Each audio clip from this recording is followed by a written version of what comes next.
L'expérience James Marcus. Nom James Marcus. Nom de code aucun. Âge et date de naissance, il aurait eu 104 ans en 2022 car il est né en 1918.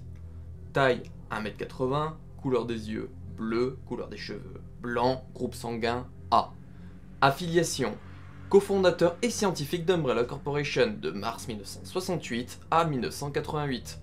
Directeur du centre de formation Arclay d'août 1968 à juillet 1978. En spécialisation, il était expert en biologie et virologie.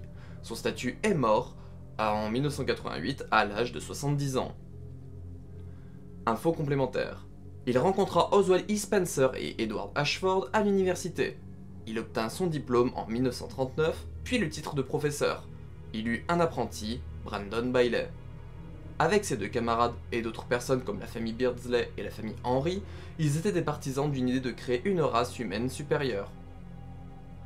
En étudiant des récits venant de livres comme L'étude d'histoire naturelle d'Henry Travis, que possédait Spencer, il apprit l'existence d'une fleur nommée l'escalier du soleil, présente en Afrique, qui sélectionnerait certains individus en ne les tuant pas et en les faisant évoluer. Les trois amis se mirent en quête de la trouver. Ils la trouvèrent en 1966 et arrivèrent par la suite à isoler un virus qu'ils nommèrent le virus progenitor ou précurseur. Ils tentèrent de ramener des fleurs pour une culture dans leur labo, mais ils découvrirent que les fleurs progenitor ne produisaient pas la substance amenant au virus. Cela entraîna des tensions entre Marcus et son apprenti. En mars 1968, Marcus, avec Spencer et Edward Ashford, fondèrent ce qui devint Umbrella Corporation pour cacher leurs expériences. En avril 1968, Marcus et Bailey se mirent d'accord sur le fait qu'ils devaient retourner en Afrique malgré le danger de la tribu Ndipaya protégeant le Jardin du Soleil. Alors qu'ils s'apprêtaient à partir en août, Spencer demanda avec insistance à Marcus de rester pour prendre la tête du centre de formation Arclay. Marcus prit donc la tête du centre de formation aux abords de Raccoon City et reçut des échantillons du virus progenitor que lui envoyait son apprenti depuis le centre de recherche africain qui fut construit dans la foulée. En 1977, deux recrues prometteuses intéressèrent Marcus, William Birkin et Albert Wesker. Il en fit en sorte de créer des rivalités entre les deux. De son côté, il étudia les sangsues et leur ADN.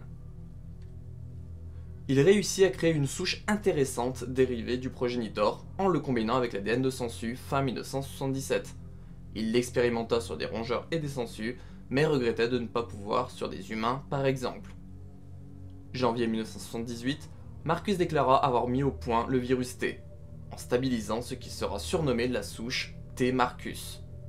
Il en informa son apprenti et il se mit en tête de faire tomber Spencer. Surtout quand il se rendit compte que quelqu'un venait fouiner dans ses recherches.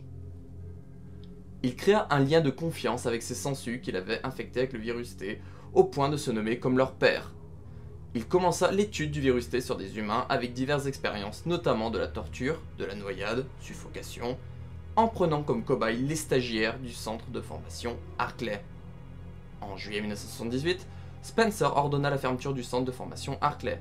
Marcus y resta et continua ses expériences sur les sangsues, des insectes, des grenouilles et des singes pour tester leur capacité en tant qu'armes bio-organiques, ABO. En 1988, une équipe de l'USS, accompagnée des docteurs Albert Wesker et William Birkin, prirent d'assaut le centre de formation et tuèrent James Marcus pour voler toutes ses données. Son corps fut jeté dans le déversoir de l'usine de traitement des eaux d'Umbrella, avec ses expériences non voulues comme les sangsues, et notamment la reine sangsue qui entra dans le cadavre de Marcus. En 1998, la reine sangsue lui créa un clone avec ses souvenirs, notamment l'envie de vengeance envers Umbrella, et ils déclenchèrent les événements des monts Arclay et l'incident du manoir. La présence de James Marcus dans le canon de la saga se fait via, en quelque sorte, Resident Evil 0 en 2002 et Resident Evil Umbrella Chronicles en 2009.